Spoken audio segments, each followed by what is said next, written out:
Hello dear students, আজ আমরা discuss করব এএনএম জিএনএম 2024 সংক্রান্ত বিষয়ে। ভিডিওটি খুবই গুরুত্বপূর্ণ হতে চলেছে, তাই ভিডিওটি প্রত্যেকে শেষ পর্যন্ত দেখবে।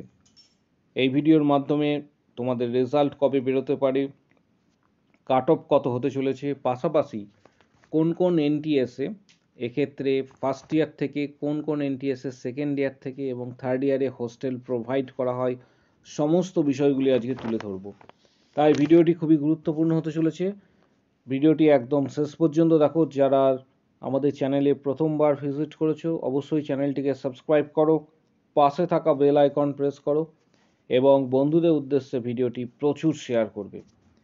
প্রথমে আসছি রেজাল্টের বিষয়, যে এএনএম জিএনএম এক্সাম কবে হতে চলেছে। কারণ এক্ষেত্রে তোমাদের বলে রাখি যে ডেট অফ এক্সাম 4/8/2024 ছিল এএনএম জিএনএমে। পরবর্তী ক্ষেত্রে এখনও পর্যন্ত ফাইনাল অ্যান্সার কি বোর্ডের তরফ থেকে কিন্তু প্রকাশ করা হয়নি। অর্থাৎ ফাইনাল অ্যান্সার কি যেটি রয়েছে সেটি কিন্তু এখনও পর্যন্ত প্রকাশ করা হয়নি। কারণ ফাইনাল অ্যান্সার কি প্রকাশ করার পরই যখন পাবলিশড করা হবে তার 1 থেকে 2 দিনের মাথায় কিন্তু রেজাল্ট পাবলিশ করা হয়। অর্থাৎ রেজাল্ট পাবলিশ তোমরা প্রত্যেকেই জানো যে rank card, GMR rank card এক্ষেত্রে পাবলিশ করা হবে এএনএম এর ক্ষেত্রে এবং জিএনএম এর ক্ষেত্রে আলাদা আলাদাভাবে। রেজাল্ট কবে বেরোতে পারে অনেকেই জানতে চেয়েছো। এই ভিডিওর মাধ্যমে আমি ক্লিয়ার করে দেবো তোমাদের যে রেজাল্ট কবে বেরোতে পারে। এছাড়া রেজাল্টের এত বিলম্ব হওয়ার কারণ একটা জেনপাস ইউজির এফেক্ট অবশ্যই রয়েছে। পাশাপাশি তোমাদের জানাবো যে তোমাদের রেজাল্ট সম্ভবত প্রকাশিত হতে পারে, এক্ষেত্রে অ্যাপ্রক্স একটা ডেট তোমাদের আমি জানিয়ে রাখছি। 23 তারিখ থেকে 26 তারিখের মধ্যে, এই মাসেই 23 তারিখ থেকে 26 তারিখের মধ্যে রেজাল্ট প্রকাশের একটা সম্ভাবনা রয়েছে। অর্থাৎ রেজাল্ট প্রকাশের সম্ভাবনা 23 তারিখ থেকে 26 তারিখের মধ্যে একটা এক্ষেত্রে দেখা যাচ্ছে। এছাড়া তার আগে তোমাদের প্রথমেই জানালাম যে ফাইনাল অ্যান্সার কি কিন্তু তোমাদের এক্ষেত্রে কিন্তু দেওয়া হবে। ফাইনাল অ্যান্সার কি যেটা দেওয়া হবে সেটাই কিন্তু একদম চূড়ান্ত, এরপরে ওটার কোনোভাবে চেঞ্জ হবে না। পাশাপাশি তোমাদের জানাবো যে এক্ষেত্রে এবছরে আসন সংখ্যা যেহেতু আইএনসির লিস্টে অনেকগুলি কলেজ অ্যাড হয়েছে, কিছুটা পরিমাণ আসন সংখ্যা কিন্তু বৃদ্ধিপ্রাপ্ত হতে পারে। অর্থাৎ সিটস গতবারের থেকে কিন্তু কিছুটা হলেও বৃদ্ধিপ্রাপ্ত হবে। এখানে কত মার্কস পেলে তুমি একটা এক্ষেত্রে এনটিএস পাবে, এএনএম জিএনএম বোথ। এএনএম এর ক্ষেত্রে একটা বিষয় তোমাদের বলে রাখি, এএনএম এর ক্ষেত্রে বিগত বছরগুলি থেকে দেখা যাচ্ছে যে এর চাহিদা কিন্তু অনেকটাই বেড়েছে। কারণ এএনএম 2 বছর করার পর এক্ষেত্রে 2 বছর করার পরে এক্ষেত্রে কিন্তু স্টুডেন্টরা সরাসরি জব পেয়ে যাচ্ছে বলে এএনএম এর চাহিদা কিন্তু যথেষ্ট রয়েছে। তাই যথারীতি এএনএম এর কাট অফ এবছরও কিন্তু হাই থাকার একটা সম্ভাবনা রয়েছে। গতবারও কিন্তু এএনএম এর কাট অফ হাই ছিল।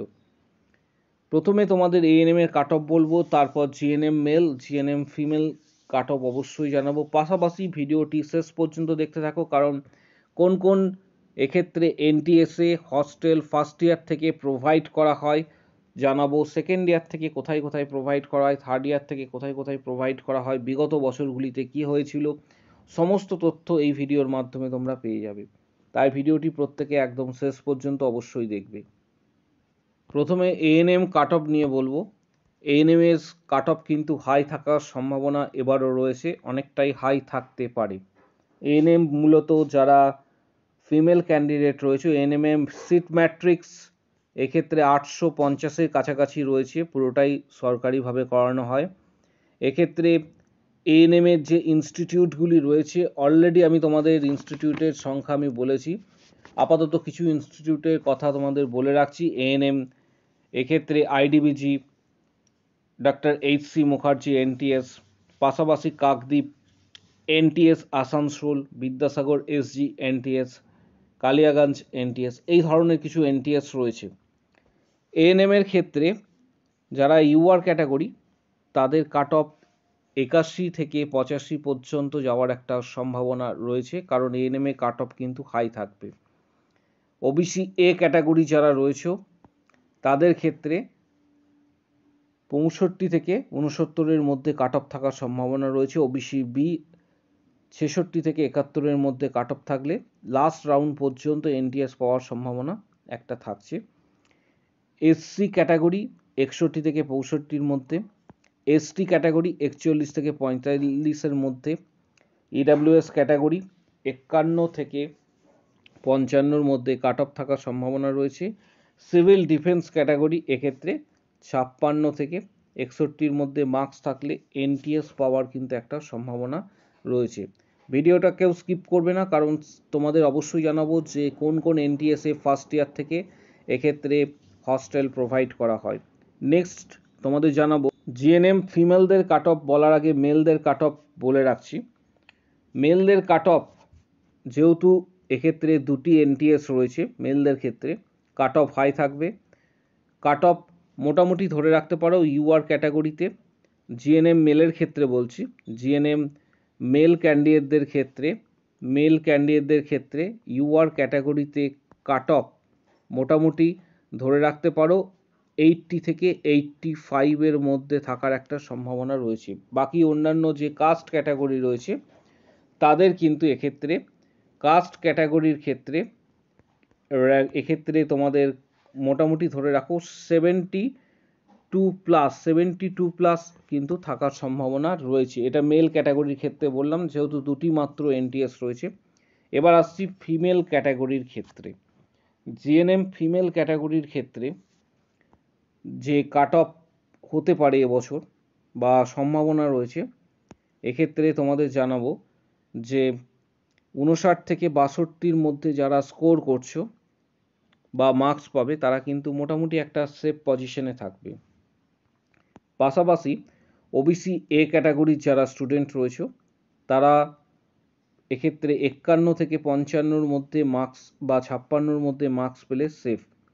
ওবিসি বি ক্যাটাগরির যারা স্টুডেন্ট 54 থেকে 59-এর মধ্যে মার্কস পেলে তোমরা মোটামুটি সেফ এবং লাস্ট রাউন্ড পর্যন্ত এনটিএস পাওয়ার সম্ভাবনা রয়েছে।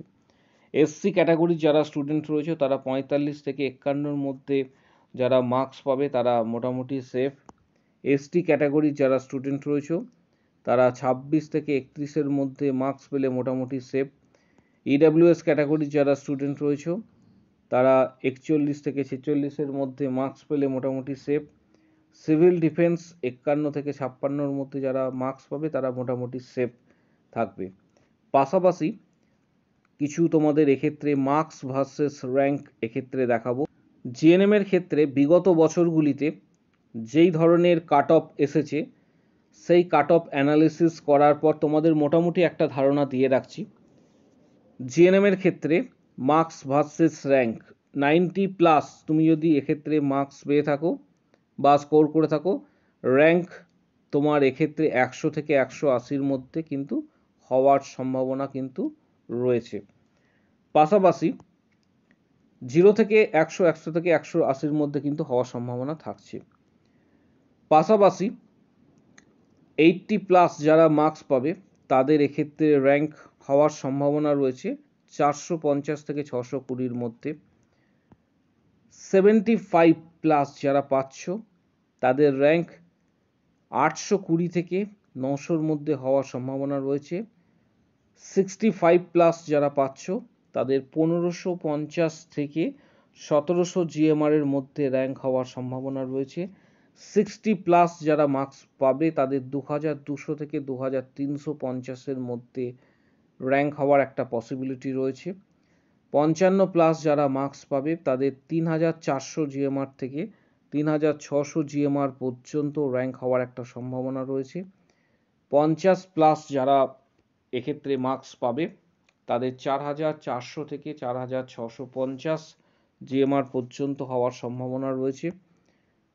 45+ যারা মার্কস পাবে তাদের 6650 থেকে 6950 জিএমআর পর্যন্ত র্যাঙ্ক হওয়ার সম্ভাবনা রয়েছে।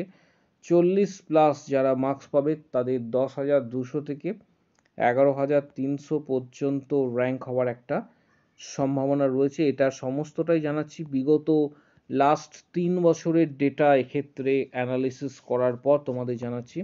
এটা কিন্তু হেরফের হতে পারে, কারণ প্রত্যেক বছরে এক্সাম নির্ভর করে সেই বছরের কোশ্চেনের ওপর, তাই কিছুটা হেরফের হতে পারে।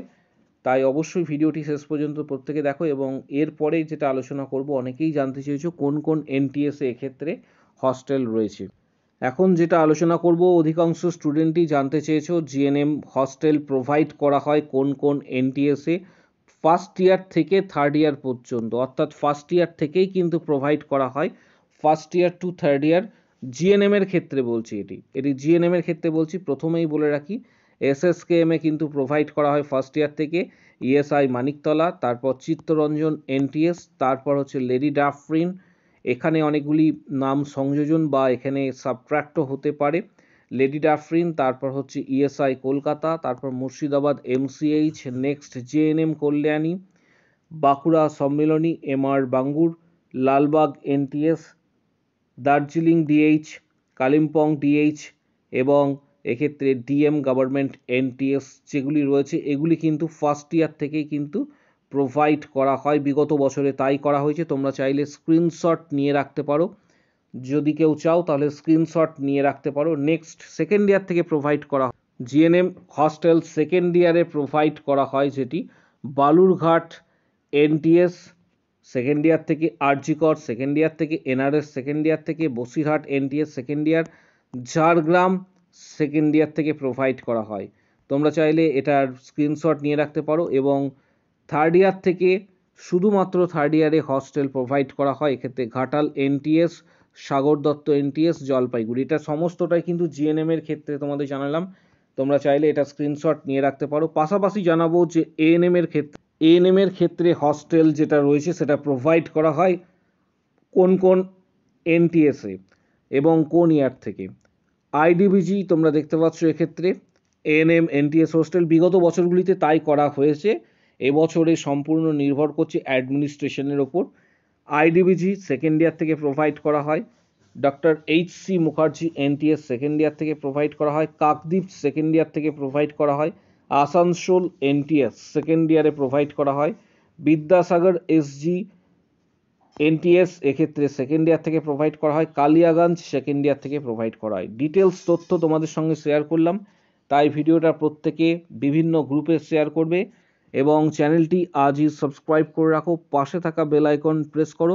এএনএম জিএনএম এন্ট্রান্স এক্সামের যখন ফাইনাল অ্যান্সার কি দেবে, পাশাপাশি রেজাল্ট প্রকাশিত হবে, সম্পূর্ণ কাউন্সেলিং সংক্রান্ত তথ্য তোমরা এই চ্যানেলের মাধ্যমেই পেয়ে যাবে। তাই চ্যানেলটিকে এক্ষুনি সাবস্ক্রাইব করে রাখো, পাশে থাকা বেল আইকন প্রেস করো এবং ভিডিওটি প্রচুর শেয়ার করবে। আজকের ভিডিও এই